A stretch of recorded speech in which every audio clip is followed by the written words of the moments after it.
Salut les amis, salut tout le monde et bienvenue sur votre chaîne d'information préférée, la pluie de l'info. Ici, vous avez l'actualité africaine et mondiale en temps réel. Et bien les amis, si vous êtes prêts, alors on peut commencer. Et bien les amis, avant de commencer, n'oubliez pas de vous abonner à la chaîne et d'activer la cloche de notification pour ne plus manquer nos prochaines vidéos. Et bien les amis, nous tenons à rappeler que les images utilisées dans nos vidéos sont à titre illustratoire. C'est donc sur cette lancée que nous vous conseillons et nous vous recommandons de rester poli dans l'espace commentaire, sous peine de voir votre commentaire tout simplement supprimé. Depuis un mois, plusieurs villages des environs de Gao ont été ciblés par les djihadistes de l'État islamique au Grand Sahara, EIGS.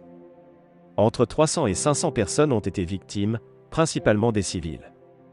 C'est le bilan le plus lourd jamais enregistré depuis le début du conflit. Des chapelets de corps recouverts d'un natte ou d'un bout de tissu, enterrés dans des fosses communes.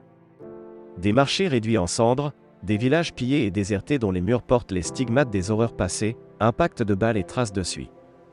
Les rares images qui témoignent des événements sanglants qui frappent depuis le début du mois de mars la région de Menaka, dans le nord-est du pays, sont terribles. Elles n'en donnent pas moins qu'un aperçu partiel des massacres qui s'y déroulent.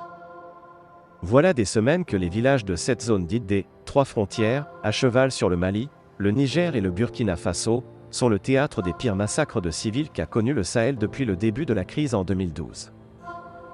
Nous faisons face à des centaines de combattants qui massacrent des civils et l'armée malienne n'intervient pas. Depuis le 8 mars, les hommes de l'État islamique au Grand Sahara, EIGS, mènent une série d'attaques meurtrières lors desquelles ils frappent, sans distinction, affirment plusieurs sources locales et humanitaires.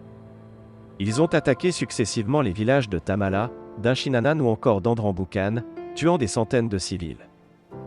Face à eux, les combattants du groupe autodéfense Touareg Ingad et alliés, Gassia, et du mouvement pour le salut de l'Azawad, MSA, groupe armé Touareg loyaliste réputé proche du pouvoir central, signataire de l'accord de paix d'Alger, se battent presque seuls,